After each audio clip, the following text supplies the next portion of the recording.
TV ಮೇಲೆ ಏನತ್ತೆ ಕೂತಿರೋದು? TV ಮೇಲೆ ನೀವು ನೋಡ್ತಿರೋದು ಸಾಲದು ಅಂತ ಅದು ತೋರಿಸ್ತಾ ಇದ್ದಾರೆ. ಅದನ್ನು ಹೋಗಿ ಟಿವಿ ಮೇಲೆ ಕೂತ್ಕೊಂಡು ಟಿವಿ ನೋಡ್ತಾ ಇದೆ. ಎದ್ದೇ ಹೋಗ್ತಾ ಇಲ್ಲ ಅದು.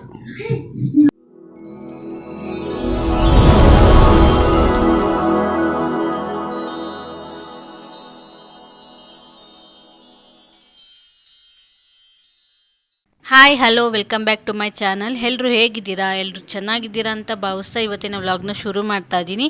ಇವತ್ತಿನ ವ್ಲಾಗಲ್ಲಿ ಡೇ ಆ್ಯಂಡ್ ನೈಟ್ವರೆಗೂ ನಾನು ವ್ಲಾಗ್ನ ಶುರು ಮಾಡಿದ್ದೀನಿ. ಸೊ ನಿನ್ನೆ ಅತ್ತೆ ಊರಿಂದ ಬರೋವಾಗ ಕೆಸ ತೊಗೊಬಂದಿದ್ರು. ಇದು ಬರಿಗೈಯಲ್ಲಿ ಬಿಡ್ಸೋಕೆ ಹೋದರೆ ಕಪ್ಪಾಗುತ್ತೆ ಮತ್ತು ಕೈಯೆಲ್ಲ ಕಟ್ತಾ ಬರುತ್ತೆ. ಸೊ ಹಾಗಾಗಿ ಇವತ್ತು ಅವರು ನಾನೇ ಮಾಡ್ತೀನಿ ಅಂತ ಹೇಳ್ಬಿಟ್ಟು ಮಾಡ್ತಿದ್ದಾರೆ. ಇದು ನೋಡಿ ತುಂಬ ಎಳೆದಿದು. ಇದರ ಎಲೆ ಕೂಡ ಆರ್ಟ್ ಶೇಪಲ್ಲಿ ಇರುತ್ತೆ, ತೋರಿಸ್ತೀನಿ ನೋಡಿ. ಈ ರೀತಿ ಇರುತ್ತೆ. ಇದು ತುಂಬ ಚಿಕ್ಕದಿರೋದ್ರಿಂದ ಎಲೆ ಚಿಕ್ಕದಾಗಿದೆ. ಇದು ದೊಡ್ಡದಾಗಿದ್ದರೆ ಇದು ಮಳೆ ಬರೋ ಟೈಮಲ್ಲೆಲ್ಲ ಛತ್ರಿನೇ ಬೇಡ, ಅಷ್ಟು ದೊಡ್ಡದಾಗಿರುತ್ತೆ. ಸೊ ಛತ್ರಿ ಎಷ್ಟಾಗಲೇ ಇರುತ್ತೋ ಅಷ್ಟು ದೊಡ್ಡದಾಗಿರುತ್ತೆ, ನೋಡ್ತಿರ್ಬೋದು. ಇನ್ನು ನಮ್ಮತ್ತೆ ಅಂತೂ ಯಾವಾಗೂ ಕಾಮಿಡಿ, ಅವರು ಸೀರಿಯಸ್ ಆಗಿದ್ದಿದ್ದೇ ಕಡಿಮೆ. ಸೊ ಇವತ್ತು ಅವ್ರು ತುಂಬ ಕಾಮಿಡಿ ಆಗಿದ್ದರು. ಅವ್ರ ಜೊತೆ ಕಾಮಿಡಿ ಮಾಡ್ಕೊತ ವಿಡಿಯೋ ಮಾಡ್ತಾ ಇದ್ದೀನಿ. ಇವತ್ತಿನ ವ್ಲಾಗ್ನ ಮಿಸ್ ಮಾಡದೆ ಕೊನೆವರೆಗೂ ನೋಡಿ. ಅದೇ ತೋರಿಸಿ. ಇಬ್ರು ಕಟ್ಕೊಂಡ್ರು ಇವಾಗ. ಸೂಪರ್.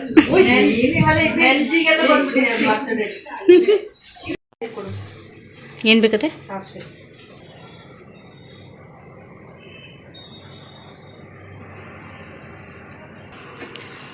ಊರಿಂದ ಕೆಸ ತಂದಿದ್ರಲ್ಲ ನಮ್ಮತ್ತೆ, ಈಗ ಅವರೇ ಮಾಡ್ತಿದ್ದಾರೆ. ಇವತ್ತು ಅವ್ರ ಕೈಯಿಂದನೇ ಮಾಡಿಸ್ಕೊಂಡು ತಿನ್ನೋಣ ಅಂದ್ಬಿಟ್ಟು ಮಾಡಿಸ್ತಾ ಇದ್ದೀನಿ. ನಾನು ಮಾಡಿದಾಗೆಲ್ಲ ತುಂಬ ಇದ್ರ ಥರ ಆಗುತ್ತೆ, ಫುಲ್ಲು ಬಾಯೆಲ್ಲ ಕಚ್ಚ ಆ ಥರ ಆಗ್ತಿತ್ತು. ಇದು ಸ್ವಲ್ಪ ಕಚ್ಚುತ್ತೆ ಅನ್ಸುತ್ತಲ್ಲ ಅತ್ತೆ ಎಲೆ, ಅದಕ್ಕೇ ಇವತ್ತು ನಮ್ಮ ಅತ್ತೆ ಕೈಲೇ ಮಾಡಿಸೋಣ ಅಂತ ಮಾಡಿಸ್ತಾ ಇದ್ದೀನಿ. ನಿಂಬೆ ಉಳಿಬೇಕಾ? ಅದಕ್ಕೆ ಇವತ್ತು ನಮ್ಮ ಅತ್ತೆ ಕೈಲೇ ಮಾಡಿಸ್ಕೊಂಡು ತಿನ್ನೋಣ ಅಂತ. ಅವ್ರು ತುಂಬ ಚೆನ್ನಾಗಿ ಮಾಡ್ತಾರೆ.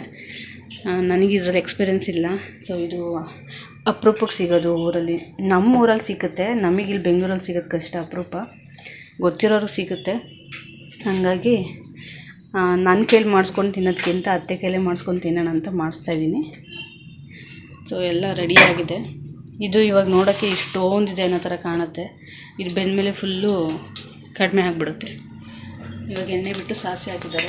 ಇಷ್ಟು ಬೆಳ್ಳುಳ್ಳಿ ಹಾಕ್ಕೊತಾ ಇದ್ದಾರೆ. ಈಗ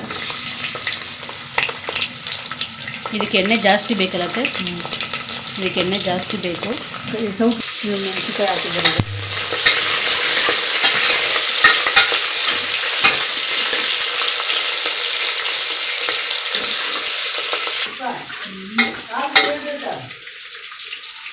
ಇವಾಗ ಈ ಸೊಪ್ಪನ್ನ ಹಾಕ್ತಾರೆ.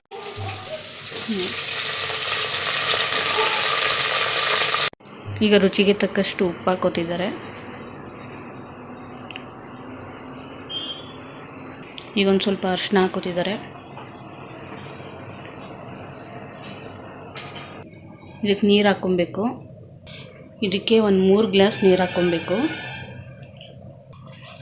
ಈ ಕುಕ್ಕರ್ ತುಂಬ ಏನು ಸೊಪ್ಪು ಕಾಣ್ತಿದೆಯೋ ಆಮೇಲೆ ಕಡಿಮೆ ಆಗಿಬಿಡುತ್ತಿದ್ದು. ಕೆಳಗಡೆದೆಲ್ಲ ಮೇಲ್ಗಡೆ ಮಾಡಿ ಈ ಥರ ಸೊಪ್ಪನ್ನೆಲ್ಲ ಎಲ್ಲ ಕಡೆನೂ ಬೇಯಿಸ್ಕೋಬೇಕು. ಹುಳಿ ಹಾಕೋದು. ಈಗ ಹುಳಿ ಹಾಕಿದ್ರೆ ಬೇಯಲ್ಲ ಅದು. ಮುಂಚೆನೇ ಹುಳಿ ಹಾಕ್ಬಾರ್ದಾ? ಮುಂಚೆನೇ ಹುಳಿ ಹಾಕಿ ಬೇಯಲ್ಲ ಅದು. ಅಲ್ಲೇ ನಿಂತ್ಕೊಂಡು ನಮ್ಮತ್ತೆ ಬಾಣಲಿಲಿ ಮಾಡೋರು ಊರಲ್ಲಿ. ಇಲ್ಲಿ ಕುಕ್ಕರಲ್ಲಿ ನಾವು ಮಾಡೋದು. ಅದೇ ಒಲೆಯಲ್ಲಿ ಮಾಡ್ತಿದ್ರು. ಇಲ್ಲಿ ಸ್ಟೌವಲ್ಲಿ ಮಾಡ್ತಾರಲ್ವ, ಅದಕ್ಕೆ ಕುಕ್ಕರ್ಗೆ ಇಡಿಸ್ಬಿಟ್ಟಿದ್ದೀನಿ ನಾನು, ಬೇಗ ಆಗಲಿ ಅಂತ. ಒಲೆಯಲ್ಲಾದರೆ ರುಚಿ ಚೆನ್ನಾಗಿರುತ್ತೆ, ಸ್ಟೌವಲ್ಲಿ ಅಷ್ಟೊಂದು ರುಚಿ ಬರಲ್ಲ ಅಲ್ವಾತೆ? ರುಚಿ ಚೆನ್ನಾಗಿರುತ್ತೆ ಅದ್ರಲ್ಲಾದರೆ. ಅಡುಗೆ ಒಲೆಯಲ್ಲಿ ಚೆನ್ನಾಗಿರುತ್ತೆ. ಅತ್ತೆ ನೀನು ಯಾವುದೋ ಹುಳಿ ಹಾಕ್ತಿರಲ್ಲ, ಏನಂತೆ ಅದು ಹುಳಿ? ಅದು ಪಣಪುಳಿ ಅಂತ ಪಡೆದಿಂತಾರೆ ಹಳ್ಳಿದು. ಕಾಚು ಪುಳಿ ಅಂತಾರೆ. ಅದು ಸಿಕ್ಕಿಲ್ಲಂದರೆ ನಿಂಬೆ ಹುಳಿನ ನಿಂಬೆ ಹುಣಸೆ ಹಾಕಲ್ಲ. ಹುಣಸೆ ಹುಳಿ ಹಾಕ್ಬಾರ್ದು, ಒಟ್ಟಿನಲ್ಲಿ ನಿಂಬೆಣ್ಣೆ ಹಾಕಬೇಕು. ಹುಣಸೆ ಹಣ್ಣು ಸಿಹಿ ಅಲ್ಲ, ಚೆನ್ನಾಗಿ ಬರುತ್ತೆ. ನಿಂಬೆ ಹುಳಿ ಹಾಕ್ತಾರೆ. ಇದು ಇನ್ನೂ ಸಣ್ಣ ಕುಯ್ಬೇಕಿತ್ತಲ್ಲ, ಅರ್ಜೆಂಟಾಗಿ ಎಲ್ಲ ದಪ್ಪ ದಪ್ಪ ಕುಯ್ದಿದ್ದಾಯಿತು.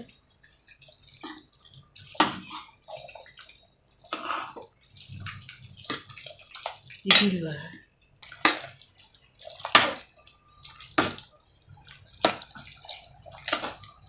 ಇದು ಸ್ವಲ್ಪ ಎಲ್ಲ ದಪ್ಪ ದಪ್ಪ ಕಟ್ ಮಾಡಿದ್ದಕ್ಕೆ ಇವಾಗ ಸ್ಮ್ಯಾಶ್ನ ಮಾಡ್ತಿದ್ದಾರೆ ಸಪ್ರೇಟಾಗಿ ಇದ್ಕೊಂಡು. ಇನ್ನು ಇದ್ರಲ್ಲಿ ರಸ ಹಂಗೆ ಇದೆ.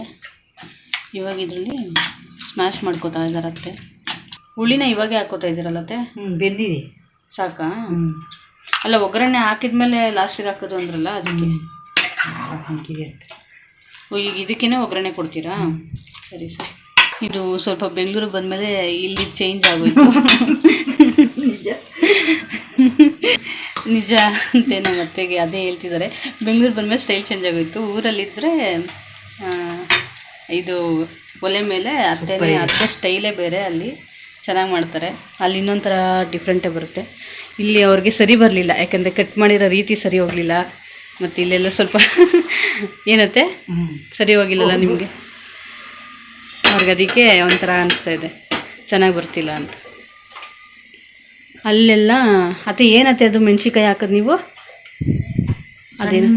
ಅದೇ ಅದೇ ಯಾವ ಮೆಣಸಿನ್ಕಾಯಿ? ಹಳ್ಳಿ ಕಡೆ ಪರ್ಣಿ ಮಾಡುವ ಅಂತಾರೆ, ಸಣ್ಣ ಮೆಣಸಿನ್ಕಾಯಿ ಅಂತೇಳಿ. ತೋಟದಲ್ಲೆಲ್ಲ ಬೆಳೆಯೋದು ಸಣ್ಣ ಮೆಣಸು. ಜೀರಿಗೆ ಮೆಣಸಿನ್ಕಾಯಿ ಅಂತಲೂ ಜೀರಿಗೆ ಮೆಣಸಿನ್ಕಾಯಿ ಹಾಕ್ತಾರೆ. ಅದು ಇಷ್ಟಿಷ್ಟೇ ಬರುತ್ತೆ, ಚಿಕ್ಕ ಚಿಕ್ಕದಾಗಿ. ಯಾವಾಗಾದರೂ ಊರಿಗೆ ಹೋದಾಗ ಒಂದ್ಸರಿ ತೋರಿಸ್ತೀನಿ. ಬಟ್ ಇವಾಗ ಅದು ತಂದಿಲ್ಲ, ಅವರು ಅಲ್ಲಿ ಖಾಲಿಯಾಗಿ ಹೋಗಿತ್ತು ಅಂತ ಹೇಳಿದ್ರು, ತಂದಿಲ್ಲ. ಹಾಂ, ಹಂಗಾಗಿ ಅವ್ರು ಇವಾಗ ಬಂದುಬಿಟ್ಟಿದ್ರಲ್ಲ, ಸೊ ಸಡನ್ನಾಗಿ ತರೋಕ್ಕಾಗಿಲ್ಲ. ಅದು ಹಾಕಿದರೆ ತುಂಬ ರುಚಿ ಬರುತ್ತೆ, ಇದಕ್ಕೆ ಖಾರ ಚೆನ್ನಾಗಿರುತ್ತೆ ಅದಕ್ಕೆ. ಹಾಗಾಗಿ ಇವಾಗ ಇರೋ ಮೆಣಸಿನ್ಕಾಯಿನೇ ಹಾಕಿ ಮಾಡಿದ್ದಾರೆ. ಹಾಗಾಗಿ ಅವ್ರಿಗೆ ಸರಿ ಬರ್ತಿಲ್ಲ ಇವಾಗ ಮಾಡಿರೋದು. ಹಸಿರು ಮೆಣಸಿನ್ಕಾಯಿ ಚೆನ್ನಾಗಾಗಲ್ಲ. ಈಗ ಒಗ್ಗರಣೆ ಕೊಡ್ತಾ ಇದ್ದಾರೆ ಇದಕ್ಕೆ. ಇವಾಗ ಸಾಸಿವೆ ಹಾಕೊಂಡಿದ್ದಾರೆ.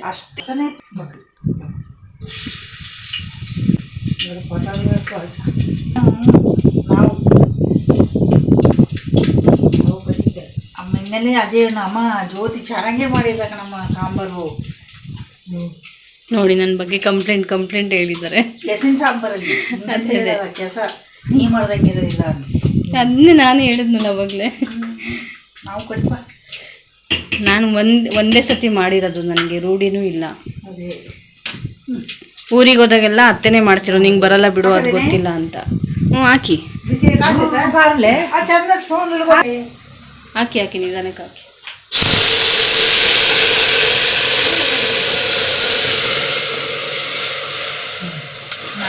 ಹುಳ್ಳಿ ಉದ್ದ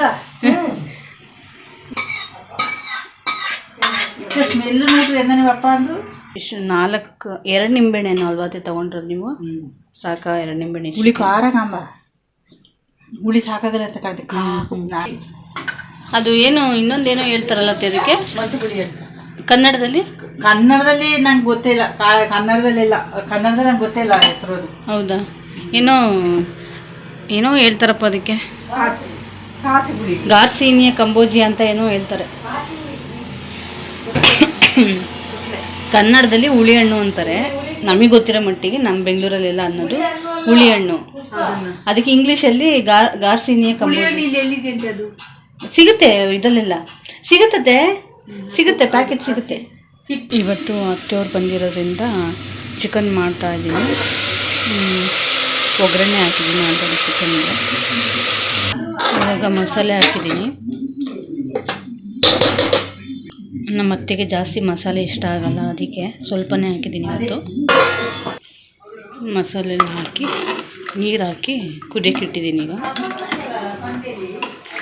ಇವಾಗ ಇದು 1-2 ವಿಶಿಲ್ ಹಾಕಿಸ್ತೀನಿ. ಈಗ ಇಲ್ಲಿ ಚಿಕನ್ದು ಸ್ವಲ್ಪ ಗ್ರೇವಿ ಮಾಡೋಣ ಅಂದ್ಬಿಟ್ಟು ಈ ಕಡೆ ಪ್ಯಾನ್ ಇಟ್ಕೊಂಡಿದ್ದೀನಿ.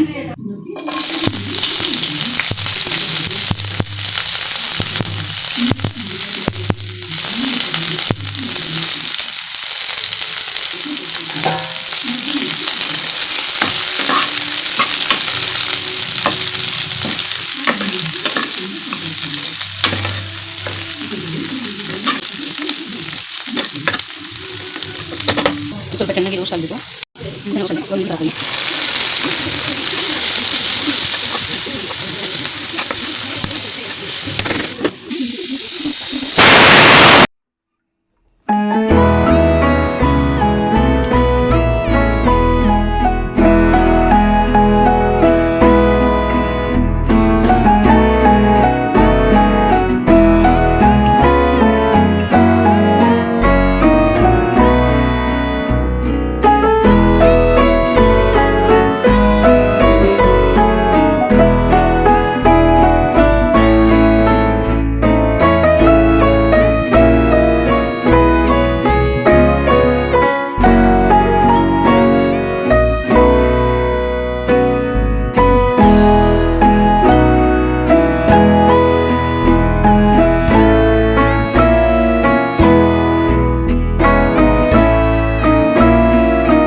ಕಾಂತಾರ ಮೂವಿ ರಿಲೀಸ್ ಆಗಿದೆ. ಸೊ ಅವ್ರಿಗೂ ಮೂವಿ ಥಿಯೇಟರ್ಗೆಲ್ಲ ಬಂದು ನೋಡಿಲ್ಲ.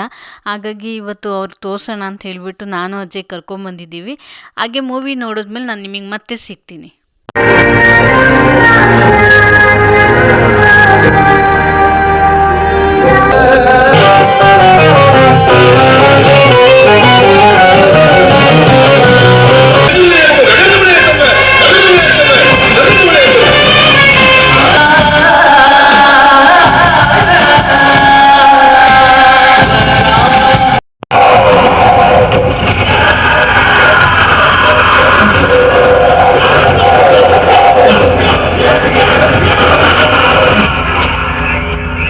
lamps illuminating his path. Movie ಅಂತೂ ತುಂಬ ಚೆನ್ನಾಗಿದೆ. ನಿಜವಾಗ್ಲೂ ಸಖತ್ ಇಷ್ಟ ಆಯಿತು. ನಾವು ಇನ್ನೂ ಒಂದೆರಡು ಸರಿ ಬಂದು ನೋಡಬೇಕು ಅಂತ ಅಂದ್ಕೊಂಡಿದ್ದೀವಿ. ಬಟ್ ಗೊತ್ತಿಲ್ಲ ಹೋಗ್ತೀವೋ ಇಲ್ವೋ ಅಂತ. ಖಂಡಿತ ಹೋಗೋಣ ಅಂತಲೇ ನಾನು ಅಂದ್ಕೊಂಡಿದ್ದೀನಿ. ಅತ್ತೆ ಕೂಡ ಇನ್ನೂ ಒಂದು ಟೈಮ್ ನೋಡಬೇಕು ಅಂತ ಅನಿಸ್ತಿದೆ ಅಂತ ಹೇಳ್ತಾ ಇದ್ರು. ಅಷ್ಟು ಚೆನ್ನಾಗಿದೆ ಮೂವಿ ಅಂತೂ. ಸೊ ನಮ್ಮ ಅತ್ತೆಗಂತೂ ಅದು ರಿಷಬ್ ಶೆಟ್ಟಿ ಅವ್ರ ಮೇಲೆ ದೇವ್ರು ಬರೋ ಟೈಮ್ ಅಂತೂ ನಮ್ಮ ಅತ್ತೆ ಕೈ ಮುಗಿದ್ಕೊಂಡೇ ಕುತ್ಕೊಂಡಿದ್ರು. ಸೊ ಎಲ್ರಿಗೂ ಒಂಥರ ದೇವ್ರನ್ನೇ ನೋಡಿದ್ವಿ ಅನ್ನೋಷ್ಟು ಫೀಲ್ ಮಾಡ್ತಾಯಿದ್ರು. ಸೊ ನಾನು ಅಬ್ಸರ್ವ್ ಮಾಡಿದೆ, ತುಂಬ ಜನ ಎಲ್ಲರೂ ಕೈ ಮುಕ್ಕೊಂಡು ಕೂತಿದ್ರು. ನನಗೂ ಅಷ್ಟೇ ಭಯ ಆಯಿತು. ತುಂಬ ಚೆನ್ನಾಗಿದೆ ಮಾತ್ರ ಮೂವಿ, ಸಕ್ಕತ್ತಾಗಿದೆ. ನೋಡಬೇಕು, ಇನ್ನೂ 2-3 ಟೈಮ್ ನೋಡಬೇಕು ಅನ್ನೋಷ್ಟು ಚೆನ್ನಾಗಿದೆ ಮೂವಿ ಅಂತೂ. ಎಲ್ಲರೂ ನಮ್ಮ ಕನ್ನಡ ಮೂವಿನ ಕನ್ನಡ ಥಿಯೇಟರ್ಗೆ ಹೋಗಿ ದಯವಿಟ್ಟು ನೋಡಿ, ಸಪೋರ್ಟ್ ಮಾಡಿ. ಸೊ ಇವಾಗ ಮೂವಿ ನೋಡಿಕೊಂಡು ನಾವು ಮನೆಗೆ ಓಡ್ತಾ ಇದ್ದೀವಿ. ಅಜ್ಜಯ್ ಮತ್ತು ನಾನು, ನನ್ನ ಅತ್ತೆ 3 ಜನ ಹೋಗ್ತಾ ಇದ್ದೀವಿ.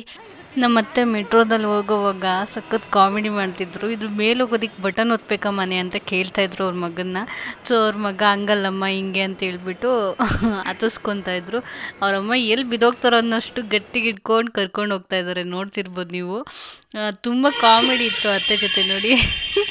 ಎಲ್ಲೋದ್ರೂ ಅಷ್ಟೇ ಮಾಸ್ಕ್ ಹಾಕ್ಕೋಬೇಕಾದ್ರೂ ತುಂಬ ಕಾಮಿಡಿ ಮಾಡೋರು. ನಾನು ವಿಡಿಯೋ ಆನ್ ಮಾಡಿದ್ರೆ ಸಾಕು ಅವ್ರ ರಿಯಾಕ್ಷನ್ ಒಂದೊಂದು ಥರ ಇರ್ತಿತ್ತು.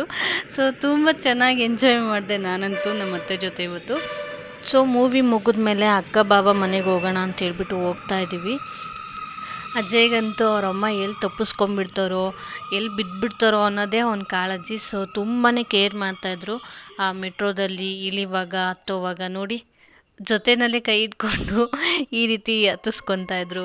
ಅಮ್ಮ ಹಂಗಲ್ಲಮ್ಮ, ಅಮ್ಮ ಹಿಂಗಲ್ಲ ಅಮ್ಮ, ಈ ರೀತಿ ಕಾಲಿಡಮ್ಮ ಅಂತ. ಸೊ ತುಂಬ ಧೈರ್ಯ ಕೊಟ್ಕೊಂಡು ಅವರಮ್ಮನ ಸೇಫಾಗಿ ಕರ್ಕೊಂಡು ಹೋಗ್ತಾಯಿದ್ವಿ. ಮೆಟ್ರೋದಲ್ಲೂ ಅಷ್ಟೇ ನೋಡಿ, ಕೈನೇ ಬಿಡ್ತಿರ್ಲಿಲ್ಲ ಅವರು ಅಮ್ಮ ಮಗ, ಅಷ್ಟು ಜೋಪಾನ ಮಾಡ್ತಿದ್ರು. ಸೊ ತುಂಬ ಲವ್ ಮಾಡ್ತಾರೆ ಅಜಯ್ ಅವ್ರ ಅಮ್ಮನ. ನಾನು ಅಷ್ಟೇ ನಮ್ಮ ಅತ್ತೆನ ತುಂಬ ಇಷ್ಟಪಡ್ತೀನಿ. ಅವ್ರದಂತೂ ಹೇಳಕ್ಕೆ ತುಂಬಾ ಇದೆ. ತುಂಬ ಕಾಮಿಡಿ ಮ್ಯಾನ್ ಅವರು, ಹೇಳಬೇಕಂದ್ರೆ ಮ್ಯಾನ್ ಅಲ್ಲ, ಲೇಡಿ. ಸೊ ತುಂಬಾ ಕಾಮಿಡಿ ಮಾಡ್ತಾರೆ. ಯಾವಾಗೂ ತಮಾಷೆಯಾಗಿರ್ತಾರೆ. ಹೇಳಬೇಕಂದ್ರೆ ಅವ್ರು ಸೀರಿಯಸ್ ಆಗಿರೋದು ತುಂಬ ಕಡಿಮೆ. ತುಂಬ ಕಾಮಿಡಿ ಅವರು. ಅವ್ರ ಬಗ್ಗೆ ಹೇಳೋಕ್ಕೆ ಸಾಲಲ್ಲ ಅಂದ್ಕೊತೀನಿ. ತುಂಬಾ ಇಷ್ಟ ನನಗೆ ನಮ್ಮತ್ತೆ. ಕೆಲವೊಂದು ಬುದ್ಧಿಗಳು ಇಷ್ಟ ಆಗಲ್ಲ ಅಷ್ಟೇ. ಕೆಲವೊಂದಂದರೆ ಎಲ್ಲರೂ ಅತ್ತೆದಿರ್ದು ಬುದ್ಧಿ ಇದ್ದೇ ಇರುತ್ತಲ್ವ. ಸೊ ಹಾಗೆ ಓಕೆ, ಇವತ್ತು ನೈಟು ಹೌದು ಅಕ್ಕನ ಮನೆಗೆಲ್ಲ ಹೋಗಿ ಬಂದಮೇಲೆ ಮನೆಯಲ್ಲಿ ಅಡುಗೆ ಮಾಡಿದೆ. ಸೊ ಇವತ್ತು ಮಾಡಿರೋ ಅಡುಗೆ ಏನಂದರೆ ಅನ್ನ, ಸಾಂಬಾರ್, ಪಲ್ಯ. ಸೊ ಇವತ್ತು ನೈಟ್ ಊಟಕ್ಕೆ ಇದೇನೆ ಮಾಡಿರೋದು. ಫುಲ್ ಬ್ಯುಸಿ ಆಗಿಬಿಟ್ಟಿದ್ದಾರೆ. ಎಲ್ಲ ಟಿ ವಿ ನೋಡ್ತಿದ್ರೆ. ಅದು ಟಿ ವಿ ಮೇಲೆ ಏನತ್ತೆ ಕೂತಿರೋದು? ಟಿ ವಿ ಮೇಲೆ ನೀವು ನೋಡ್ತಿರೋದು ಸಾಲದು ಅಂತ ಅದು ತೋರಿಸ್ತಾ ಇದ್ದಾರೆ. ಅದನ್ನು ಹೋಗಿ ಟಿ ವಿ ಮೇಲೆ ಕೂತ್ಕೊಂಡು ಟಿ ವಿ ನೋಡ್ತಾ ಇದೆ. ಎದ್ದೇ ಹೋಗ್ತಾ ಇಲ್ಲ ಅದು.